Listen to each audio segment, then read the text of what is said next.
बिस्मिल्लाहिर्रहमानिर्रहीम। अस्सलाम वालेकुम। मैं हूं मोहम्मद ज़मीर। इस वीडियो में बात करेंगे आज़ाद कश्मीर की कानून साज असम्बली के आज इंतखाबात हो रहे हैं। पोलिंग का अमल अब ख़त्म हो चुका है, गिनती का बाकायदा तौर पर आगाज़ हो चुका है, गैर सरकारी और गैर हतमी नताइज भी आना शुरू हो चुके हैं। मुस्लिम लीग नून के उम्मीदवार की जानिब से पाकिस्तान मुखालिफ आज ये नारा लगाया गया है कि अगर आज़ाद कश्मीर के इंतखाबात में धांधली हुई तो फिर हम भारत को पुकारेंगे, भारत से मदद तलब करेंगे और पाकिस्तान से तो भारत भी अच्छा है। ये नारा लगाया गया है मुस्लिम लीग नून के उम्मीदवार इस्माइल गुजर की जानिब से गुजरांवाला की सरजमीन पर खड़े होकर। इस पर पाकिस्तान के अवाम की जानिब से शदीद गम और गुस्से का इजहार किया जा रहा है, लेकिन 7 बड़े तज्ज़ियाकार इस हवाले से अपनी राय का जो इजहार कर रहे हैं वो आपके सामने रखते हैं कि इस पर 7 बड़े तज्ज़ियाकार अपनी राय का क्या इजहार कर रहे हैं, क्या हुकूमत पाकिस्तान से रियासत पाकिस्तान से मुतालबा किया जा रहा है। अगर आप देखें कि आज सारा दिन जो आज़ाद कश्मीर में जो कुछ होता रहा, जिस तरीके से खून खराबा हुआ, जिस तरीके से तसादम हुए, लड़े झगड़े हुए और दर्जनों अफराद ज़ख्मी हैं, 2 से 3 अफराद जान की बासी आ चुकी हैं, ये वो असरात हैं जो अपोजिशन की इंतखाबी मुहिम आज़ाद कश्मीर में नजर आई। जिस नारे पर यह इंतखाबी मुहिम लड़ी गई है, जो बयानिया बनाया गया है, जो ज़बान इस्तेमाल की गई है मुखालफिन के हवाले से, तो आज उसके असरात भी नज़र आना शुरू हुए हैं और पाकिस्तान तहरीक इंसाफ के 2 कारकुन जान की बाजी हार गए, दर्जनों लोग ज़ख्मी हैं। लेकिन फिर भी मुस्लिम लीग नून की जानिब से इल्ज़ाम पाकिस्तान के रियासी इदारों पर लगाया जा रहा है धांधली के, और पाकिस्तान पीपल्स पार्टी की जानिब से भी धांधली का रोना रोया जा रहा है। लेकिन स्पेसिफिक बात कर लेते हैं कि 7 बड़े तज्ज़ियाकार इस्माइल गुजर की धमकी पर अपनी राय का जो इजहार कर रहे हैं वो इस बारे में क्या कह रहे हैं। सलीम साफ़ी साहब कहती हैं कि इस्माइल गुजर का जो भी बयान सामने आया इंतहाई अफसोसनाक है, काबिल मज़म्मत है और ये शर्मनाक बयान है। उन्होंने जो कुछ भी कहा है, ये एक फ़िक्रा जो उन्होंने इस्तेमाल किया है पाकिस्तान के ख़िलाफ़, उनकी नाअहली के लिए एक फ़िक्रा ही काफ़ी है। इससे ज़्यादा वो कहते हैं कि मैं कुछ नहीं कहना चाहता। वो कहते हैं दूसरा, इस हवाले से भी ये भी देखा जाना चाहिए कि जो कुछ 2018 के इंतखाबात में होता रहा, जो धांधली हुई, जिस तरीके से इंतखाबात को रोका गया, तो क्या वो जो एक एक्सरसाइज है, क्या यहाँ दोबारा भी एक्सरसाइज की जाएगी, वही सारी सूरत हाल दोबारा देखने को मिलेगी? तो तहफ़्फ़ुज़ात सवालात बहुत सारे उठाए जा रहे हैं, लेकिन देखना यह है कि आगे जाकर क्या होता है। वो कहते हैं कि आज़ाद कश्मीर का इलेक्शन ये सिर्फ इलेक्शन नहीं है, बल्कि ये कौमी सलामती का मसला है। और जो ज़बान इस्तेमाल की जा रही है, जो बयानिया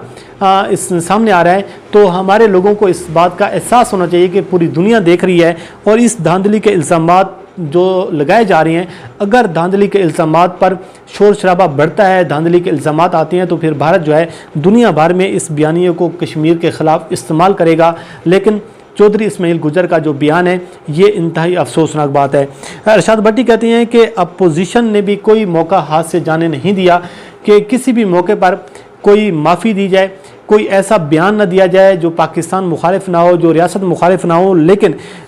जो इस्माइल गुजर का पाकिस्तान मुखालिफ बयान सामने आए, इस पर इदारों को एक्शन लेना चाहिए, उसको गिरफ्तार करना चाहिए, उनके खिलाफ कार्रवाई होनी चाहिए और रियासत को अब अपनी नरमी नहीं दिखानी चाहिए। उसकी वजह यह है कि ये पाकिस्तान मुखालिफ नारा लगाया गया है और वो कह रहे हैं कि कभी बिलावल जरदारी जो हैं वो इमरान खान साहब को, वज़ीर आज़म को असम्बली में खड़े होकर बग़ैरत कहती हैं। मरीम नवाज़ की जानिब से जो ज़बान इस्तेमाल की जाती है, अली अमीन की जानिब से जो ज़बान इस्तेमाल की जाती है, तो ये सियासी लीडरशिप को सोचना चाहिए कि इस किस्म के बयानात को अगर नहीं रोका जाएगा तो फिर उसके जो असरात हैं वो ख़तरनाक होंगे, उसकी जो सूरत हाल सामने आएगी वो इंतहाई तफ्शीशनाक सूरत हाल होगी। लेकिन इस्माइल गुजर के ख़िलाफ़ कार्रवाई होनी चाहिए। अरशद आरिफ साहब कहते हैं कि इंतहाई अफसोसनाक बयान है, शर्मनाक बयान है और ये जो रवैया इख्तियार किया जा रहा है, अगर इस रवैये को कंडेम ना किया गया, ये जो गैर मुतात रवैया है, इस पर इदारों को एक्शन लेना चाहिए, इस्माइल गुजर को गिरफ़्तार करना चाहिए, इस मरतबा इदारों को किसी किस्म की नरमी नहीं दिखानी चाहिए। वो ये कहते हैं कि देखते हैं कि मुस्लिम लीग नून की जो क़यादत है वो इस बारे में क्या इक़दामात उठाती है, क्या स्टेप लेती है, और मुस्लिम लीग नून को अगर वो इससे लातलकी का इजहार नहीं करती तो फिर ये समझ आना चाहिए कि ये मरीम नवाज़ का बयानी है, ये नवाज शरीफ का बयानी है, और जो ज़बान नवाज शरीफ लंदन में बैठ कर इस्तेमाल करती हैं, अब उनके वर्कर्स, उनके कारकुनान पाकिस्तान में वही ज़बान इस्तेमाल कर रहे हैं। आपके सामने कि जो मरीम नवाज़ की जानिब से इदारों के ख़िलाफ़ वर्ज़शरई की गई, जिस तरीके से नवाज शरीफ के पाकिस्तान के इदारों के ख़िलाफ़ वर्ज़शरई करती हैं, लेकिन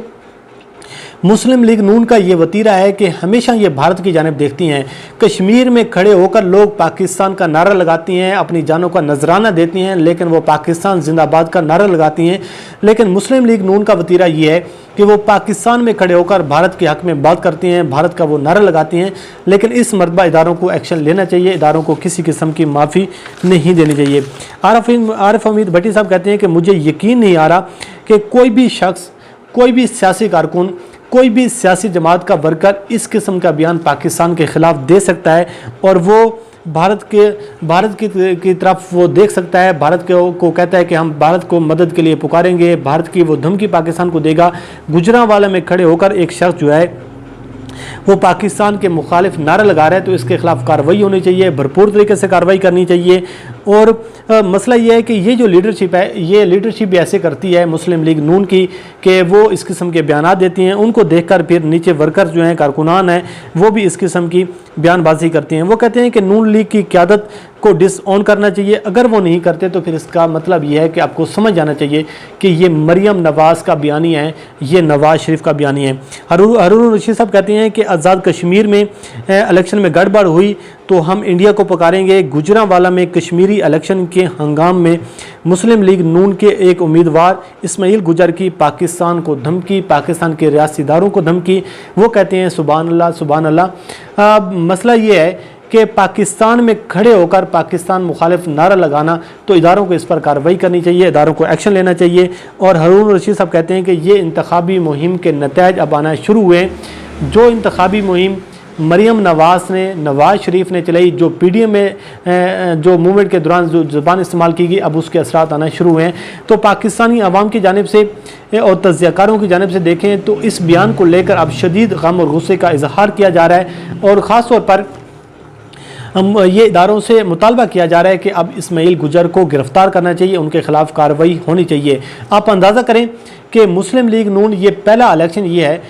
الیکشن ہے کہ وہ کسی سہارے کے بغیر اس کو لڑنا پڑ رہا ہے، اور مسلم لیگ نون کو اب واضح طور پر جب اپنی شکست نظر آ رہی ہے، مسلم لیگ نون کو اب یہ نظر آ رہا ہے کہ ہمیں ووٹ نہیں مل رہے۔ چند ووٹ لینے کے لیے کبھی کہا جاتا ہے کہ ہم کشمیر کی بیٹی ہیں، چند ووٹ لینے کے لیے کبھی کشمیر کارڈ کھیلا جاتا ہے، کبھی پنجابی کارڈ کھیلا جاتا ہے، کبھی سندھی کارڈ کھیلا جاتا ہے، کبھی چند ووٹوں کی خاطر ایک وزیر اعظم کو کشمیر فروش کہا جاتا ہے۔ تو اس کا واضح اور کلیئر انداز میں آپ مطلب سمجھ سکتے ہیں کہ یہ بھارت کو خوش کرنے کی کوشش ہے، بھارت کا جو بیانیہ، جو بھارت بیٹھ کر، جو مودی بھارت میں بیٹھ کر نہیں کر پا رہا، پاکستان میں کھڑے ہو کر لوگ جو ہیں وہ اس قسم کا بیانیہ بنا رہے ہیں۔ تو اداروں کو کارروائی کرنی چاہیے اسماعیل گجر کے خلاف، اور اس حوالے سے ذرائع سے بھی کچھ چیزیں سامنے آ رہی ہیں کہ اب ادارے ایکشن میں آ چکی ہیں، اسماعیل گجر کے خلاف کارروائی ہوگی، مقدمہ درج ہوگا، ان کو گرفتار کیا جائے گا اور ان کے خلاف کارروائی کی جائے گی۔ لیکن مسئلہ یہ ہے کہ مسلم لیگ نون جو ہے، پاکستان پیپلز پارٹی جو ہے، وہ اس الیکشن کو متنازع بنانے کی کوشش کر رہے ہیں، اور پاکستان پیپلز پارٹی کی جانب سے، مسلم لیگ نون کی جانب سے ابھی سے دھاندلی کے الزامات لگائے جا رہے ہیں، اور کہا جا رہا ہے کہ یہ انتخابات چوری کرنے کی سازش کی جا رہی ہے۔ بہرحال یہ کچھ تفصیلات تھیں جو ہم نے آپ کے سامنے رکھی، نتائج آنا شروع ہو رہے ہیں، دیکھتے ہیں کہ کون سی سیاسی جماعت جو ہے وہ اس آزاد کشمیر میں الیکشن میں جیتنے میں کامیاب ہوتی ہے۔ مسلم لیگ نون، پاکستان پیپلز پارٹی اور پاکستان تحریک انصاف میں یہ مقابلہ ہے، اور جو تفصیلات سامنے آ رہی ہیں، جو نتائج سامنے آ رہی ہیں، فی الحال تو حکمران جماعت، جو پاکستان کی حکمران جماعت ہے، اس کے حق میں جو گیم نظر آ رہی ہے، لیکن دیکھتے ہیں کہ حالات کس جانب جاتے ہوئے نظر آ رہے ہیں، اس سے آپ کو آگاہ کرتے رہیں گے۔ اللہ کریم آپ کا حامی ناصر، مجھے دیجیے اجازت، اللہ حافظ۔